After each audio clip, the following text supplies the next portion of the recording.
কিয়নো আমি ষড়যন্ত্ৰ দেখি আহি আছোঁ ভয়ংকৰ ভয়ংকৰ ষড়যন্ত্ৰ আৰু হিন্দুত্বৰ নামত যিজনে আজিও কয়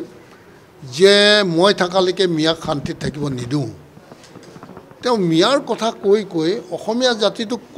কোনটো ক্ষেত্ৰত সুৰক্ষিত কৰিছে আমাক কওকচোন মিয়া আৰু মুছলমান বুলি কৈ ভয় খুৱাই পেলাই ভোটটো তেওঁক দিব লাগিব নেকি আমি কোনোবা এটাতো জেগাত যে তেওঁ এইটো পদক্ষেপ লৈছে যাৰ কাৰণে অসমীয়া জাতিটো এইটো ছাইডৰ পৰা সুৰক্ষিত হৈছে এনেকুৱা এটা কিবা পদক্ষেপ তেওঁ দেখুৱাব পাৰিবনে এটাও লোৱা নাই আৰু যিসকল ট্ৰাইবেল আজি তেওঁলোকৰ পাছে পাছে দৌৰি ফুৰিছে ট্ৰাইবেল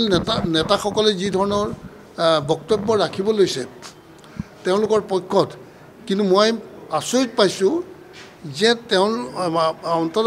বিজেপি চৰকাৰে আজি ট্ৰাইবেল বেল্ট এণ্ড ব্লকৰ যিখিনি মাটি আছিল সেইখিনিয়ে মাটি একমাত্ৰ সুৰক্ষিত মাটি আছে বুলি আমি ভাবিছিলোঁ সেই সুৰক্ষিত মাটিখিনিও তেওঁলোকে শান্তিত থাকিব দিয়া নাই সেইখিনিও তেওঁলোকে গ্ৰাস কৰা আৰম্ভ কৰিছে আৰু ইতিমধ্যে গ্ৰাস কৰিছে তেওঁলোকৰ শাসকীয় দলৰ নেতা পালি নেতাই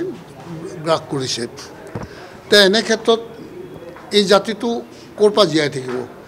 কোনটো পৰ্যায়ত গৈ জীয়াই থাকিব বা কোনটো পৰ্যায়ত তেওঁ জীয়াই ৰখাৰ কাৰণে চেষ্টা কৰিছে তেওঁতো আমাক বুজাই কওক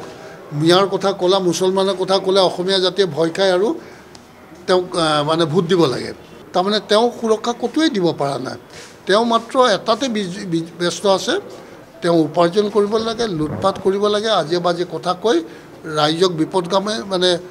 পথভ্ৰষ্ট কৰি পেলাই তেওঁৰ সুবিধাখিনি আদায় কৰিব লাগে সিমানেই তেওঁৰ কাম আৰু তেওঁ কোনো ধৰণৰ ভাল কাম কৰা নাই আৰু তেওঁক মই অনুৰোধ কৰিম যাতে মুছলমান ভয় দেখুৱাই তুমি অসমীয়া জাতিটোক পংগু নকৰিবা আৰু